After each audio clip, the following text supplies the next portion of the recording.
says on Jeff Zucker's 9 a.m. editorial conference call how they, the Democratic Party, powerful interest groups, may determine how CNN will cover Trump not conceding the presidential election. I just want to underscore something that Michael said earlier about the transition and Trump, because I've been talking to a lot of people this morning on both sides, and I just keep hearing the same thing, both from Republicans who have not come out to congratulate Biden, but also to those who have in the Democrats, and that is that we have to be, news organizations have to be very careful and very responsible about not giving Trump too much of a platform on his not conceding, because they feel the transition can go forward.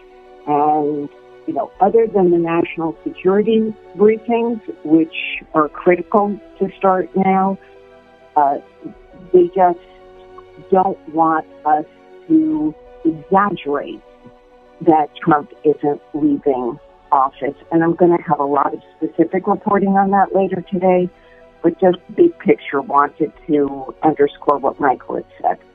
Yep, agreed. On the issue of why it's important to get the transition going right, the 9/11 report talks about one of the problems was that the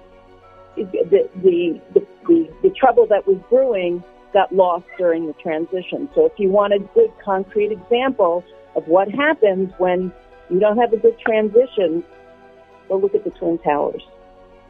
Yeah. So I think that's an important point.